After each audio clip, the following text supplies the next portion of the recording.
नमस्कार। अगस्ती आयुर्वेद पंचकर्मोपचार इस उपक्रम में मैं वैद्या प्रियदर्शनी बापटकडूस आप सभी का स्वागत करती हूँ।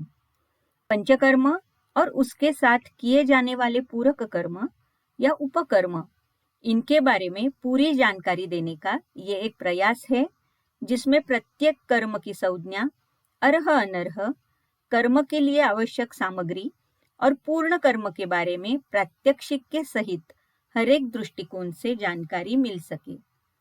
तो आज हम देखने वाले हैं उपनाह स्वेद। उपनह्यते इति उपनाहो बंधनम इत्यर्थः। तो उपनाह का मतलब होता है बंधन, जिसमें जिस क्रिया में, जिस स्वेदन क्रिया में बंधन के द्वारा स्वेदन किया जाता है, उस क्रिया को उपनाह ऐसे कहा जाता है। चरक के अनुसार यह संकर स्वेद का प्रकार है। सुश्रुत और वाग्भट के अनुसार ये उपनाह, यानी कि इन्होंने जो 4 प्रमुख स्वेद के प्रकार दिए हैं, उसमें ही एक उपनाह ये एक प्रमुख प्रकार है। ये एकांग स्वेदन है। ये साग्नि भी हो सकता है और निरग्नि या अनग्नि स्वेद भी हो सकता है, और ये स्निग्ध स्वेद का एक प्रकार है। ये साग्नि और निरग्नि कैसे है, ये अभी हम देखने वाले हैं। चरक ने जैसे कि अनग्नि स्वेद के प्रकार कहे हैं: व्यायाम, उष्ण सदनम, गुरु प्रावरणम क्षुधा, बहुपानम, भय क्रोध, उपनाह, आहव, आतपः। तो ये जो दशैतानी जो बोले गए हैं, जो निरग्नि प्रकार के स्वेदन है, उसमें ही एक उपनाह ये प्रकार आया हुआ है। जब हम आयुर्वेद दीपिका ये टीका पढ़ते हैं, तो उसमें इसके बारे में हमें क्लियर कट आइडिया मिलती है। उपनाहो द्विविधः, साग्निः अनग्निश्च, तत्र साग्निः उपनाः स संकर एव बोद्धव्यः। तो जब हम इसे साग्नि कहेंगे, तब ये संकर स्वेद का एक प्रकार होता है। यस्तु अनग्निः बहलत्वेन शरीर उष्मरोधम कृत्वा स्वेदयति स इव बोद्धव्यः। और जब हम निरग्नि प्रकार से ये करते हैं, तब शरीर के उष्मा का अवरोध करके वहां पर स्वेदन हो जाता है, और वो उपनाह स्वेद है। तो उपनाह स्वेद के हम बाद में प्रकार भी देखने वाले हैं, तब ये और आपको क्लियर हो जाएगा कि ये साग्नि प्रकार में भी हम कंसिडर कर सकते हैं और निरग्नि प्रकार में भी इसका कंसिडरेशन हम कर सकते हैं। अभी हम कुछ ग्रंथोक्त रेफरेंसेस देखेंगे। तो जैसे ये पहला रेफरेंस सुश्रुत का है, क्योंकि सुश्रुत और वाग्भट के अनुसार जो 4 प्रमुख प्रकार है, उसमें से एक उपनाह है, इसीलिए पहले सुश्रुत का और बाद में हम अष्टांग हृदय का रेफरेंस देखेंगे। उपनाह स्वेदस्तु वातहर मूलकल्कैः अम्लपिष्टैः लवणप्रगाढैः सुस्निग्धैः सुखोष्णैः प्रदीह स्वेदयेत्। एवं काकोल्यादिभिः एलादिभिः सुरसादिभिः तिल अतसि सर्षप कल्कैः कृशरा पायस उत्कारिकाभिः वेशवारैः साल्वणैर्वा तनुवस्त्रावनद्धैः स्वेदयेत्। तो यहाँ पर कौन से द्रव्यों का प्रयोग करना है, इसके बारे में पूरी जानकारी दी गई है। तो वातहर मूल कल्कैः, इसका मतलब वातहर द्रव्यों का कल्क आप ले सकते हो। वो अम्ल पिष्टैः, उसमें अम्ल रसात्मक यानी कि धान्याम्ल डालने का निर्देश है। लवण प्रगाढ़ैः, ये बहुत ही एक महत्वपूर्ण शब्द है, जैसे कि प्रचुर मात्रा में यहाँ पर लवण इसमें डालना है उपनाह स्वेद में। और सुस्निग्ध ऐसे रुग्ण में, सुखोष्ण ऐसा प्रदेह करना है। इसी प्रकार से जैसे कि काकोल्यादि है, एलादि है, सुरसादि गण है, जिसमें अतसी सर्षप इनका कल्क डाला हुआ है, या कृशरा पायस उत्कारिका वेशवार, ये सारे चीजें उसमें डाली हुई है। और लवण के साथ ये तनु वस्त्र में अवनद्ध करके या बांध कर उससे हम स्वेदन कर सकते हैं, जिसे उपनाह स्वेद कहा जाता है। जैसे ये अष्टांग हृदय का रेफरेंस है, तो उसमें भी और कुछ द्रव्यों के बारे में बता रहे हैं, लेकिन ओवरऑल आम्ल द्रव्य और लवण प्रचुरता, ये दोनों चीजें यहाँ पर भी कॉमन है। तो उपनाहो वचा किण्व शताव्हा देवदारुभिः धान्यैः समस्तैः गन्धैश्च रास्ना एरण्ड जटामिषैः उद्रिक्तलवणैः स्नेह चुक्र तक्र पयः जैसे हमने देखा धान्याम्ल का प्रयोग है, वैसे यहाँ पर तक्र का भी प्रयोग आम्ल रस के तौर पर हम कर सकते हैं। केवले पवने श्लेष्म संसृष्टे सुरसादिभिः पित्तेन पद्मकाद्यैस्तु साल्वणाख्ये पुनः पुनः। तो यहाँ पर सिर्फ वातज है, श्लेष्म संसृष्ट वात है या पित्त का अनुबंध है, तो कौन कौन से द्रव्यों का प्रयोग हम कर सकते हैं, इसके बारे में और डिटेलिंग किया हुआ है। ये जो चरक का रेफरेंस है, तो यहाँ पर भी पट्टबंध कैसे बांधना है इसके बारे में बताया है और कुछ द्रव्यों के बारे में बताया है, जो कि स्पेशली यहाँ पर गोधूम शकलैः चूर्णैः, ये एक अलग सा रेफरेंस है। बाकी आम्ल संयुक्त, सस्नेह या जैसे कि लवण इसमें डालना है, ये सारी चीजें वैसे ही बताई है। लेकिन ये गोधूम शकलैः चूर्णैः, ये जैसे कि हर एक घर में बहुत बार इस प्रकार का उपनाह होता है, जिसे मराठी में हम पोटिस कहते हैं या हिंदी में पोल्टिस कहा जाता है। तो जैसे कि आम व्रणशोथ है, तो वहां पर गोधूम का चूर्ण, जिसमें हरिद्रा भी डाली जाती है, आम्ल रस डाला जाता है और उसमें तेल डाला जाता है, लवण डाला जाता है, और उससे जो पोटली बनाई जाती है या पोटिस बनाया जाता है, ये व्रणशोथ के लिए, आम व्रणशोथ के लिए स्पेशली सारे घर में बहुत बार यूज होता है। तो ये यहाँ का उसका उदाहरण दिया हुआ है। हम नेक्स्ट रेफरेंस के यहाँ पर जाएंगे। तो ये सारे तीनों रेफरेंस देखने के बाद हमें ये पता चलता है कि उपनाह के 3 प्रकार है। पहला है जैसे कि प्रदेह, दूसरा है जैसे कि बंधन, और तीसरा है जो कि पिंड या हम उसे पोटली कह सकते हैं। तो अभी हम हर एक जो प्रकार है इसमें ग्रंथोक्त क्या क्या वर्णन है ये पहले देखेंगे। तो प्रदेह में जैसे कि वातहर द्रव्यों के मूल है या पत्र है, तो इनका कल्क का प्रयोग हम कर सकते हैं या चूर्ण का भी प्रयोग कर सकते हैं, जिसमें अम्लकांजी है, सेंधव है, स्नेह है, और ये गर्म करके लेप या प्रदेह किया जाता है और जिसके ऊपर एरंड पत्र का आवरण डाला जाता है।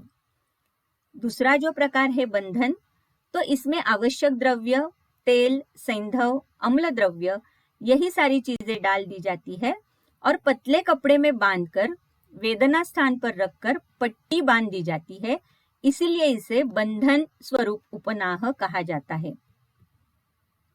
तीसरा जो प्रकार है पिंड या पोट्टली स्वेद, तो यहाँ पर काकोल्यादि, सुरसादि, एलादि गण या आवश्यक जो द्रव्य है, इनके कल्क में तिल, अतसी, सर्षप ऐसे द्रव्यों के कल्क डाले जाते हैं, या कृशरा, पायस, उत्कारिका, वेशवार, अम्लकांजी, सैंधव, स्नेह, इससे पोट्टली बनाकर स्वेदन किया जाता है। तो ये सारे ग्रंथोक्त रेफरेंस है कौन कौन से द्रव्यों का उपयोग हम उपनाह स्वेद में कर सकते हैं। उपनाह स्वेदो वातग्नः, ये जब हम कहते हैं तो अर्थात इसकी अर्हता और स्पष्ट हो जाती है। तो एकांग वात व्याधि में जैसे कि संधिगत वात है, तो वहां पर हम उपनाह स्वेद का बहुत यशस्वी प्रयोग कर सकते हैं। या तीव्र रुजा है, गात्र संकोच है, गात्र स्तब्धता है या अपक्व व्रणशोथ है, तो इस सारी अवस्थाओं में हम उपनाह स्वेद का प्रयोग कर सकते हैं।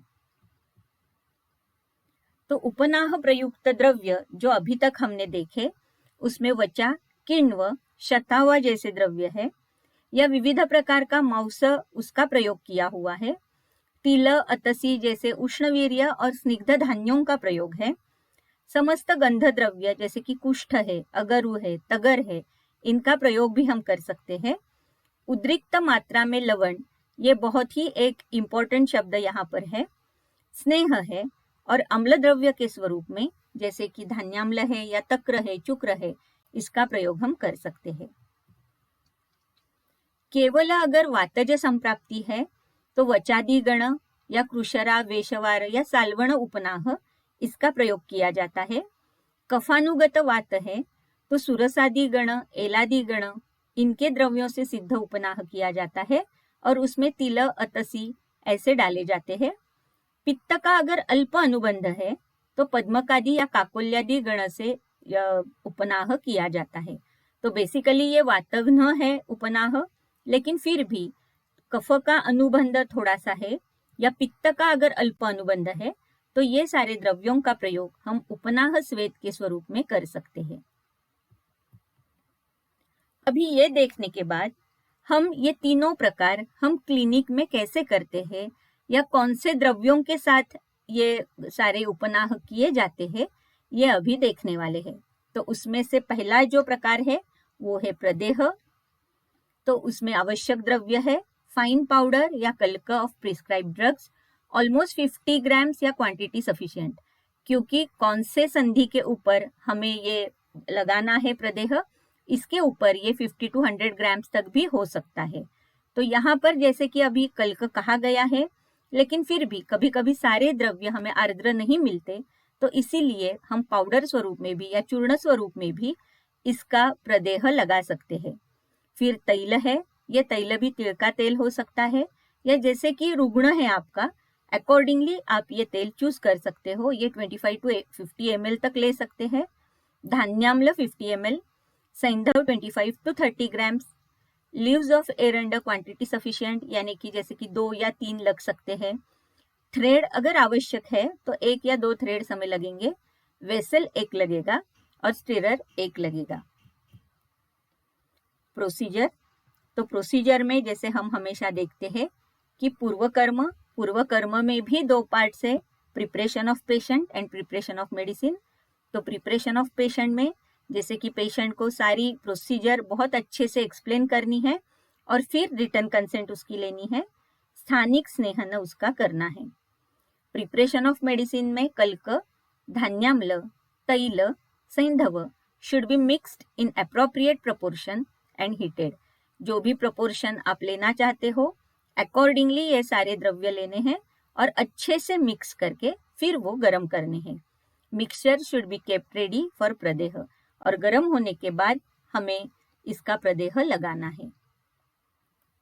प्रधान कर्म में जैसे कि थिक एंड हॉट लेप should be applied on affected part. जैसे कि यहाँ पर प्रदेह कहा गया है, तो सुश्रुत में लेप के 3 प्रकार आए हुए हैं, प्रलेप, प्रदेह और आलेप। तो प्रलेप जो है ये हमेशा शीत और तनु होता है। प्रदेह जो होता है ये शीत उष्ण दोनों हो सकता है, लेकिन यहाँ पर जैसे हम ये उपनाह स्वेद देख रहे हैं, उसके अंडर अगर हम प्रदेह देख रहे हैं तो अर्थात ये जो लेप है ये गर्म होना बहुत आवश्यक है। तो यहाँ पर ये उष्ण है और बहल इस स्वरूप में ये प्रदेह होता है। तो बहल का मतलब है स्थूल या थिक, जिसे हम कह सकते हैं। तो अगर वात या वात कफ का अनुबंध है तो अर्थात हम उष्ण प्रदेह लगाते हैं, और पित्त का अनुबंध है तो शीत प्रदेह लगाया जाता है। लेकिन यहाँ पर जैसे मैंने अभी कहा कि ये स्वेदन का एक प्रकार चल रहा है, तो थिक एंड हॉट लेप should be applied on affected part. लेप should be covered with leaves of एरंड। तो एरंड पत्र से जो लेप हमने लगाया है वो लेप पूरी तरह से हम कवर कर लेते हैं। जैसे कि जो भी संधि स्थानीय हमने ये लेप लगाया है तो उसके ऊपर ये एरंड के पत्र डालकर उसे कवर किया जाता है, ताकि जो उष्मा है अंदर की, वो उष्मा की वजह से अच्छे से स्वेदन होता है और बहुत देर तक ये उष्मा अंदर बनाई रहती है। If required it can be tied with thread, क्योंकि कभी कभी ऐसे हो सकता है कि रुग्ण को भी थोड़ा सा डिस्कम्फर्ट लगता है, तो तभी हम ये थ्रेड से बांधते हैं, लेकिन बहुत बार ये बांधने की कोई आवश्यकता नहीं रहती। पश्चात कर्म में लेप can be removed with the help of warm water when dried, क्योंकि लेप एक बार ड्राई हो जाता है तब उसे निकालना ही अच्छा है। Medicated oil can be applied to affected part if required, और कभी कभी ऐसे हो जाता है, कुछ रुग्ण ऐसे कंप्लेन करते हैं कि लेप निकालने के बाद उस पार्ट पे थोड़ा ड्राइनेस लगता है। ऐसे अगर रुग्ण कंप्लेन कर रहा है तो वहां पर थोड़ा सा मेडिकेटेड ऑयल जो भी आप स्नेहन के लिए आपने यूज किया है वो लगाना बेहतर रहता है। तो ये नॉट नेसेसरी कि हमेशा ये लगाना चाहिए, लेकिन अगर लगाते हैं तो भी रुग्ण को बहुत ही उपशय मिलता है। हमारा सेकंड जो प्रकार है वो है बंधन। बंधन में हमें मटेरियल लग रहा है वो है फाइन पाउडर या कल्क ऑफ प्रिस्क्राइब ड्रग्स। तो अर्थात जैसे मैंने कहा कि जो भी कल्क अगर हमें आर्द्र द्रव्य नहीं मिल रहे हैं तो हम फाइन पाउडर से भी ये कर सकते हैं। तो ऑलमोस्ट 200 ग्राम्स तक हमें ये लगता है। तैल 50 ml, धान्याम्ल 50 ml, सैंधव 25 to 30 ग्राम्स, यहाँ पर हमें रेक्टेंगुलर कॉटन क्लॉथ लगने वाला है, क्योंकि हमें ये उपनाह जो है बंधन के स्वरूप में लगाना है, तो वो एक लगने वाला है। थ्रेड 2 लगेंगे, वेसल 1 और स्टीरर 1। प्रोसीजर में पूर्व कर्म में प्रिपरेशन ऑफ पेशेंट, जैसे कि एक्सप्लेनेशन टू द पेशेंट और रिटर्न कंसेंट और स्थानिक स्नेहन। प्रिपरेशन ऑफ मेडिसिन में कल्क ऑफ रिक्वायर्ड द्रव्य शुड बी मेड। तो यहाँ पर मैं एक कहना चाहूंगी कि ये जो कल्क अगर हमारे पास आर्द्र द्रव्य है और हम उसका कल्क अगर मिक्सर में बना रहे हैं, तो इंस्टेड ऑफ वाटर हम क्लिनिक में धान्याम्ल का प्रयोग करते हैं, क्योंकि ऑलरेडी वैसे भी इस उपनाह में हमें धान्याम्ल डालना होता है। तो ये कल्क के साथ ही हम मिक्स करके या कल्क बनाते समय ही धान्याम्ल उसमें डालकर फिर हम कल्क बनाते हैं। तो कल्क, धान्याम्ल, तैल, सैंधव should be mixed and heated. Mixture should be kept and spread evenly on cotton piece for बंधन। क्योंकि ये जो रेक्टेंगुलर पीस हमने रखा है कॉटन का, तो उसके ऊपर हमें ये जो मिक्सचर हमारा है कल्क का, तो ये अच्छी तरह से स्प्रेड करना है ताकि हम अच्छे से उसका बंधन कर सके। प्रधान कर्म, 2 borders of either side of cotton cloth should be folded on one another in such a manner that the mixture will remain inside। तो यहाँ पर हमने स्प्रेड किया है पूरा कल्क, लेकिन 2 बॉर्डर्स जो है रेक्टेंगुलर क्लोथ के, वो अंदर ऐसे डालने हैं ताकि हम जब ये बंधन करेंगे तब ये जो कल्क है या जो मिक्सचर है ये अंदर ही अच्छी तरह से रह पाए। Cotton cloth in the form of पट्टबंध या bandage should be kept on affected joint so that the whole joint is covered. अर्थात हम ये एक कांगस्वेद कर रहे हैं, अफेक्टेड जॉइंट के लिए कर रहे हैं, तो उस जॉइंट के ऊपर हम ये पट्टबंध रखेंगे जिसके अंदर हमारा कल्क है या सारा मिश्रण है, और ये इस तरीके से रखेंगे ताकि वो पूरा जो संधि है वो पूरा संधि हमारे इस बैंडेज से कवर हो सके। With the help of 2 threads, one above and one below, it should be tied and fixed on joint in proper manner। क्योंकि संधि स्थानी ये हमें बंधन करना है, तो थ्रेड से ये हमें फिक्स करना होता है ताकि वो अच्छे से वहां पर रह जाए और वहां से वो हिल ना पाए। तो इस तरीके से ये प्रधान कर्म में हम ये जो पट्टबंध है या बैंडेज है या बंधन है, इस प्रकार से उपनाह करते हैं। पश्चात कर्म में रात्रौ बद्धम दिवा मुंचेत, रात्रौ दिवाकृतम, विदाह परिहारार्थम स्यात् प्रकर्षस्तु शीतले। तो यहाँ पर कह रहे हैं कि रात्रि अगर उपनाह स्वेद लगाया है तो दिवा में यानी कि सुबह वो निकालना है, और अगर सुबह लगाया है तो रात को निकालना है। विदाह परिहारार्थम, तो इससे ज्यादा हम नहीं रख सकते क्योंकि अदरवाइज वहां पर विदाह हो सकता है। लेकिन शीतल काल में, अगर शीतकाल का शीत ऋतु में अगर शीत का प्रकर्ष है तो वहां पर हम और ज्यादा देर तक ये उपनाह स्वेद कर सकते हैं या रख सकते हैं।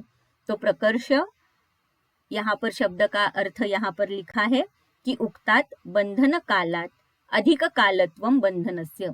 तो जो उक्त काल बताया है कि रात्रि में लगाने के बाद सुबह निकालना है और सुबह में लगाने के बाद रात को निकालना है, तो इससे ज्यादा देर तक शीतकाल में हम ये रख सकते हैं और तभी भी विदाह नहीं हो सकता। और सेकंड जो हमारा पश्चात कर्म है वो है the affected joint can be wiped off with towel. वहां पर अच्छे से वो क्लीन करके हम ले सकते हैं। तीसरा हमारा जो प्रकार है वो है पिंड या पोट्टली, इससे उपनाह किया जाता है। द प्रिस्क्राइब ड्रग्स, जैसे कि चूर्ण है, पत्र है या मूल हो सकते हैं या वेशवार है, और इतने सारे द्रव्यों के बारे में अभी हमने देखा, तो उसमें से कौन सा भी या अप्रोप्रिएट द्रव्य यहाँ पर ले सकते हो और can be use to prepare pottali. Material पूर्व कर्म, प्रधान कर्म, पश्चात कर्म will be similar as that of the पत्र पोट्टली स्वेद। तो पत्र पोट्टली स्वेद, ये अगस्ती आयुर्वेद पंचकर्मोपचार, इसी चैनल में हमने वीडियो ऑलरेडी डाला हुआ है, तो वो जाकर आप देख सकते हो। वहां पर जैसे पत्र पोट्टली हमने उससे स्वेद किया है, उसी तरीके का स्वेद यहाँ पर भी अपेक्षित है। तो इसीलिए इसके बारे में और कुछ ज्यादा न बताते हुए हम आगे बढ़ते हैं। इसमें हमें प्रिकॉशंस क्या क्या लेनी है? तो therapist should ensure the temperature of प्रदेह, बंधन और अर्थात pottali before applying on the patient and should be tolerable to the patient. तो ये बात हमेशा हर एक स्वेदन के लिए एप्लीकेबल है कि जो टेम्परेचर है ये रुग्ण को टॉलरेबल भी होना चाहिए और थेरेपिस्ट ने पहले देखना भी चाहिए कि वेदर इट इज टॉलरेबल और not. Keep watch on allergic rashes और redness on affected part after removal of उपनाह। तो कभी कभी ऐसे होता है, जैसे हमने पोट्टली में भी देखा था, पत्र पोट्टली में, कि रैशेस कभी कभी आ जाते हैं, तो वहां पर ध्यान देना बहुत आवश्यक हो जाता है।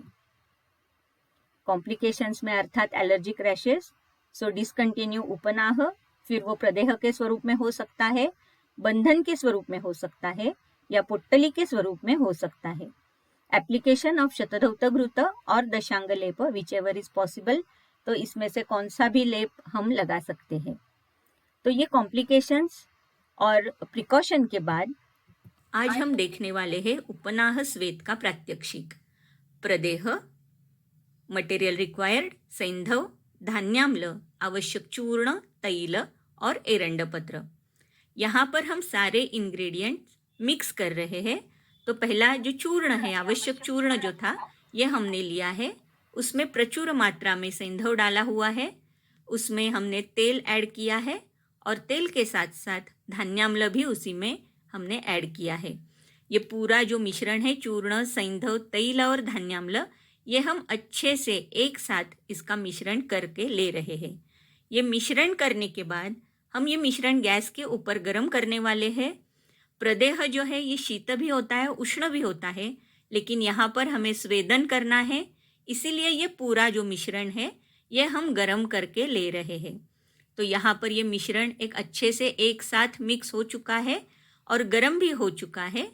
अब हम इसका जो लेप है, प्रदेह जो है, ये अफेक्टेड पार्ट के ऊपर, यानी यहाँ पर गुल्फ संधि के ऊपर इसका एप्लीकेशन हम कर रहे हैं।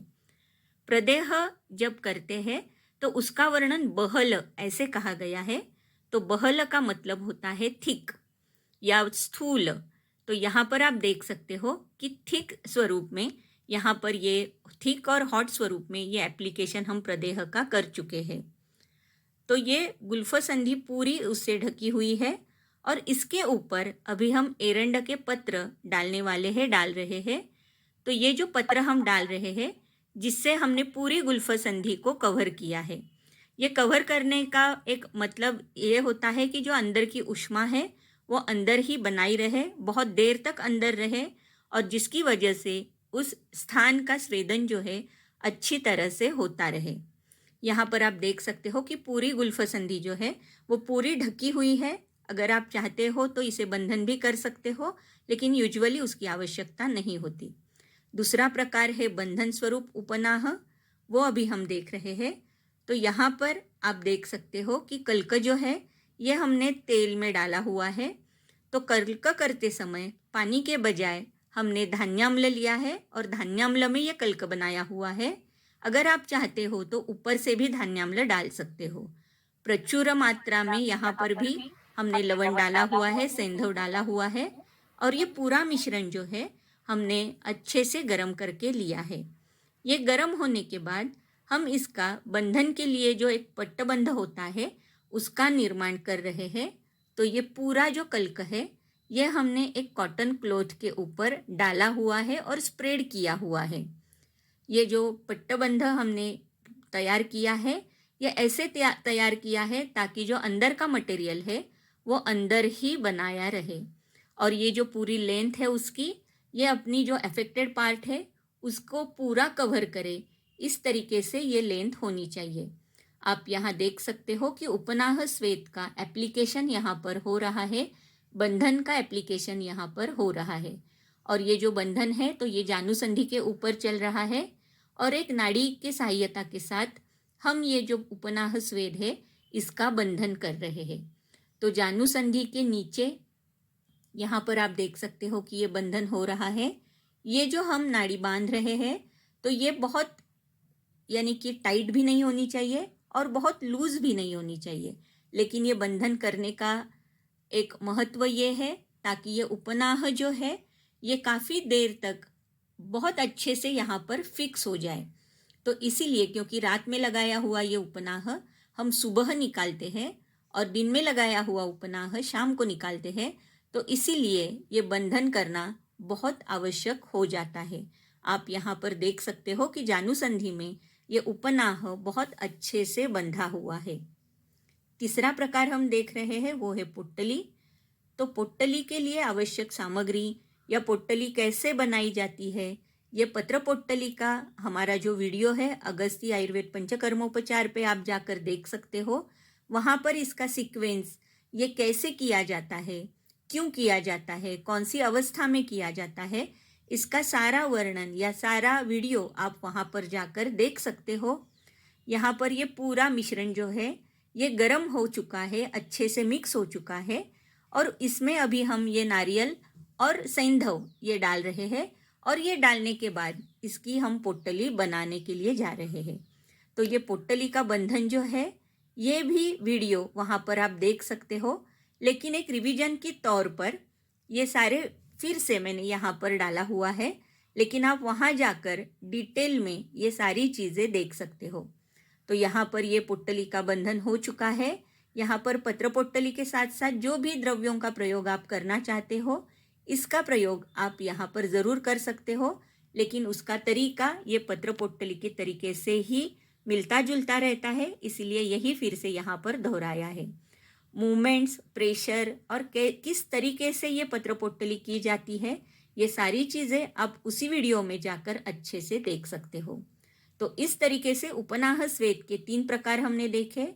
प्रदेह ये पहला प्रकार हमने देखा, बंधन ये दूसरा प्रकार हमने देखा और पोट्टली से स्वेदन ये तीसरा प्रकार हमने देखा। तो इस तरीके से ये तीनों प्रकारों से उपनाह स्वेद का यशस्वी प्रयोग हम अपने क्लिनिक में एकांग स्वेद के लिए ज़रूर कर सकते हैं। बहुत बहुत धन्यवाद ये वीडियो देखने के लिए। हमने पूरी कोशिश की है कि उपनाह स्वेद के प्रकार वो कैसे किए जाते हैं, क्यों किए जाते हैं, कौन से रुग्णों में किए जाते हैं, कौन से द्रव्यों के साथ किए जाते हैं, ये आपको बताने का मैंने पूरा प्रयास किया है। लेकिन फिर भी अगर इसमें आपको कोई आशंका है तो agasti_ayurved@yahoo.com इस पे आप मेल कर सकते हो या कमेंट लिख सकते हो या 9834621209 इस पे व्हाट्सएप भी कर सकते हो। Once again thank you very much.